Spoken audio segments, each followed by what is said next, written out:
All right, we are live. Perfect. We are live. We.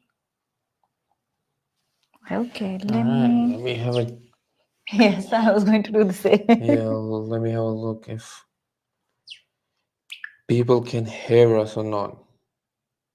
Hmm.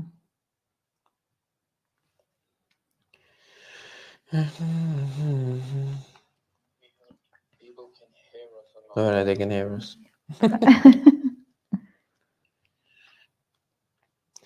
All right. So, how is everybody doing? And how was your weekend? As always, Awesome. Anna's weekend was great. Sleepless. I think that's my everyday story now. Yeah, Side effects of having a baby. you look exhausted, Anna. I am. Yeah, she doesn't sleep. She doesn't sleep, but I'm a superhuman. yeah, every mom's a superhuman. I know. Yeah, Now we understand why moms are called superhumans, you know. I know. Far out. But how was your weekend? Tell us in the comments below. Comments. Nobody comments. Tell us in the comments below. How was your weekend? And uh, today I actually wanted to talk about Anna. Not yeah, I mean we are talking about you, but I wanted to talk about the nuggets, the golden nuggets. That's what they call in the internet space. The golden nuggets of our last webinar, the Uh-huh. positive cash flow webinar, the main Ah. things about it. And so so for people who don't know, we did a positive cash flow properties webinar just last Saturday, and it was great. It was Yeah. amazing. Yeah. It was a good turn up. And the webinar was good. Yeah, I think actually. I think there was a Yeah. lot of information in it, a Yes. lot of misconceptions as well. The number one thing that stood out for me, especially in my own webinar, was that people most the number one mistake that investors make Mm. is they invest for tax instead of instead of investing for profit. Yes, absolutely. The minute anybody hears positive cash flow, the first thing they're like, "Oh, that means we have to pay tax on it." And So this people invest for tax instead of invest for profit. It actually means that a lot of people go into those old negatively geared yes, strategies, yes, and the goal is to get tax backs. yes, So but the real if you look at the real numbers, so every dollar that you're losing in those negatively geared, or every dollar that is going out of your pocket in taxes or whatever, you're just getting back 30 cents. So you're just getting back 30% of it. mm, So is it actually worth spending that dollar to get 30% back? I don't think so. So that's where positive cash flow properties comes in. And look, at the end of the day, Hmm. cash flow is king. King, I wanted to say, I think for in that webinar, the highlight for me was Arshak emphasizing on this one thing: cash flow is king and financial freedom. You got stuck to do these two Look, things, the you know. reason behind that is without cash flow, Hmm. there is no financial freedom.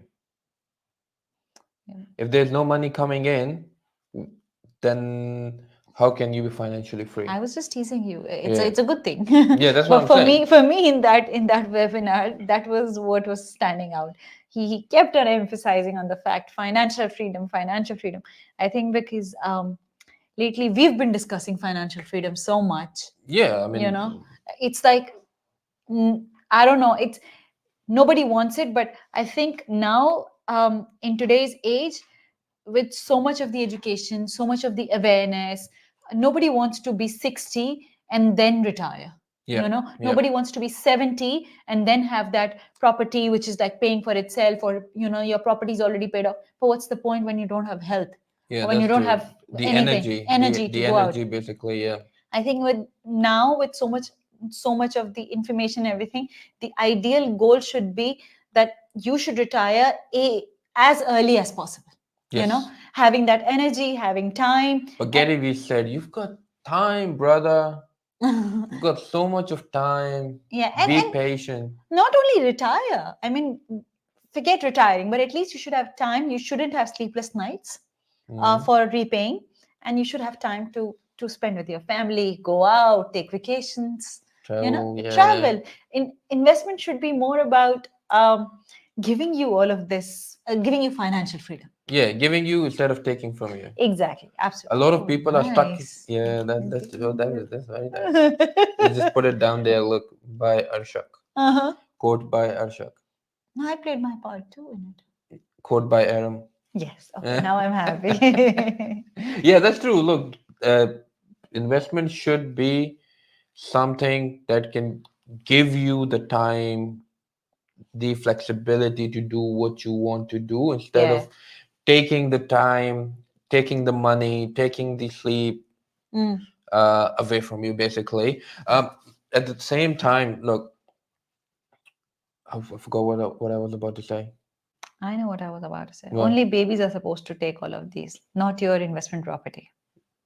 yeah. Babies are supposed to take time. Babies are supposed to take sleep.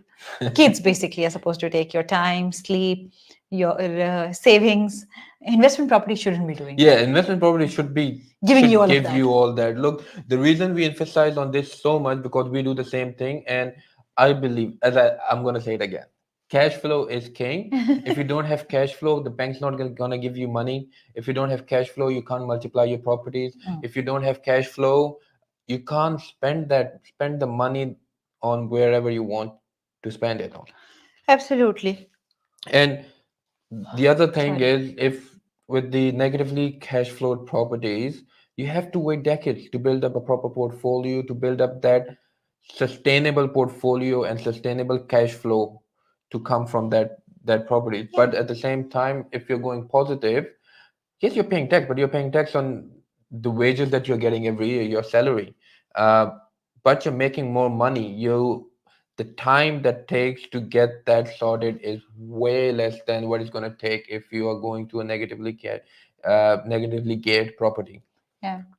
Now, At the same time, look, I'm not saying it's all bad. It's not bad at all. You should have a mix of both in your portfolio. But people starting with negatively cash flow properties and then stuffing up their life basically just to hold on to those assets, look, that becomes a liability then. plus, there was something, remember, we also discussed how banks really prefer people with good cash flow. Yeah, that's what I'm saying. You Yes, know, you're, exactly. you're not capped. After one, two, or three properties, you get that cap. Yeah, I mean, look, 80% of the investors get capped on second or third property. Exactly. So there are a lot of things that we discussed the other day. I mean, a lot of people don't know that second or third on your second or third property you can get capped. People were surprised and they were like, "That's not possible." Well, that is possible. Look, so there's this investor. He has 4 or 5 properties, Mm-hmm. and so it's not my client or anything. A friend of mine, it's his client, and the problem was with him. He had few properties, 4 or 5 properties, if I'm not mistaken, and he had almost 800 to $1 million equity. Wow. And he went to the bank, and the bank say, No. "GTFU." The reason, the reason bank gave, no cash flow. So even if you have, look, 100,000, hundred thousands of dollars sitting in your equity in your investments, if you don't have cash flow, Mm. even the banks are showing you the exit door. Yeah. Cash flow is king. You can't do anything when the money is not coming in. Cash flow is king.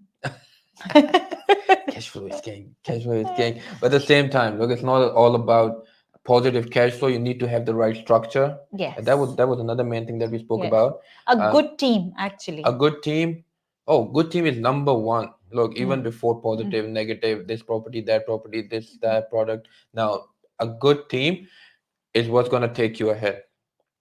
You need to have a good team and you need to have a good sleep. Oh, that, yes, for sure.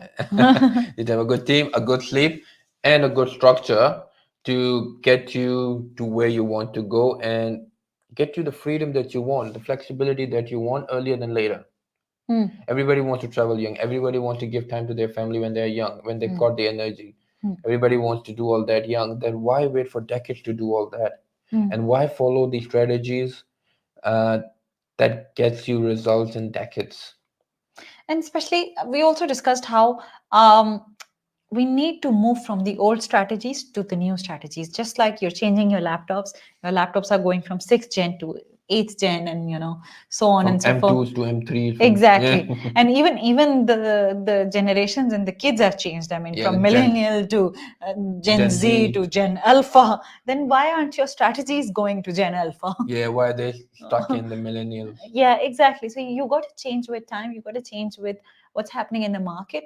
And if you stay updated, it's always good for your portfolio, for your overall strategy, for your Yes, overall and our planning. goal this year is to build up that cash flow and to help people build up that cash flow. Yeah, That's the goal. yeah. And education is key, guys. And I so think is that's about sleep. it. We'll see you next week. Too And much rant for us. all right, have a lovely weekend. She meant weekday. Week. Yeah, sorry. Have a Yeah, she lovely meant week. week. I'm sleep Yeah. deprived. She Bye meant week. bye.